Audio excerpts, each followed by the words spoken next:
Bismillah, elhamdülillah, ve salatu ve selamu ala nebine Muhammed ve ala alihi ve sahbihi ecma'in. Biz ötken derste de harf alganıyıq, yumşaq harf şulay bit, de deydi dep. Şuşa däniň indi igzek sыңary bugün alıp getirbiz, ämma indi ayrılıp tura üstündägi bir nokta bilen. Biz indi aldık nişik dedik? De. Şulay bit. De deydi. Ämma bugünkü alattıran saqaw z harfi z.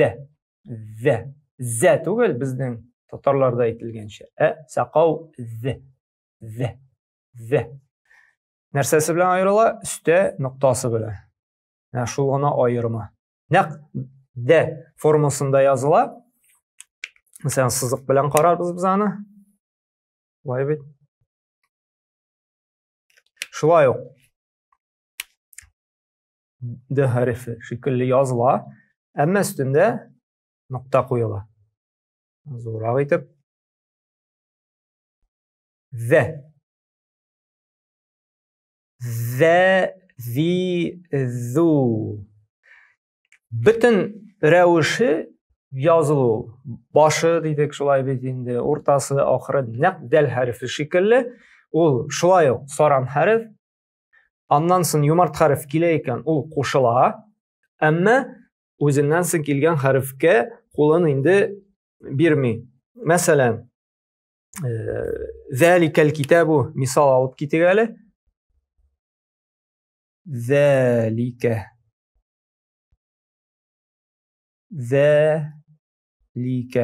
Zalikel kitabu. Bu kitap deb Baqara surasında keladi. Ko'ramiz z. Ondan soň keldi harfi. Allah harfi ne? Z harfi yardam sözü. Yardam kulu suzmadı. Şuna göre yalganmadı.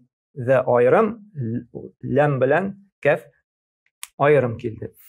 Mesela tağın bir misal alıp getirbiz. Ellezine. Kur'an'da bir köp kelir. Şulay bit. Ellezine. Gördük nişik yazıldı. Ellezine.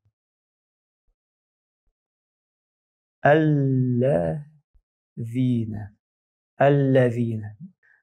Mana bunda şulay Allah harfi. Amma lam harfi keldi. Yardam kulun suzdu. Şulay bit. Ham z kulun qısdı. Qabul etdi şuşa salamın. Amma özünden soň kelgen ya harfini indi kulun bermedi. Demek D harfi şekilli z'da yalgana. Amma özünden soň kelgen harfke o yalganmay. Alda harfni qabul etdi agarda ol şulay yumart harf bolsa, ondan soň kelgen harfke indi qabul etilmey. Şuşa misallarda gördük. Şulay bir z harfi indi özünden soň harflerge yalganmay. Amma yalgana turgan yumart harflerge soň keleyken ol özü yalganıp kete. Özünden soň bir harfni de indi yalgamay. Naq D ham şuşa z harfi de D formasında iş ete. Yumart harfler bilen nansoň kelse yalgana, özü indi yardam kulu suzmay. Ham sızıqdan indi üstündägine bula. Närsege mena ihtibarlı bulurga kerek. Bikte mena bizden kelesi derste R harfi bulacak. R bilen butamaska. Çünki mena dalde, zalde sızıqның üstünde yazıla. Mena kelesi derske biz R'ның yartısı şulay bit sızıqның üstünde mena zor bir qıypılşığı degende sızıqның astına düşe. R bilen dal bik ışagan. Şulay bit. Şulay R'ның da ikinci sыңары var. Z harfi. Şunu butaması için bizge mena ayırıga kerek. Sızıqның üstünde bulayken dal bilen zal. Bu bizning yumşaq dal bula, ham saqaw z bula. Mena kelesi derslerde alabız R bilen z. Alar bizning mena şuşu bir ilişi sızıqның üstünde, mena zor ötürü degende sızıqның astında. Bu bizning R bilen z. Mınsa indi ali biz kelesi derste alıp getirbiz. Subhanakallah bihamdik, aşhadu en la ilaha illa ente, estağfiruke ve etûbü ileyk.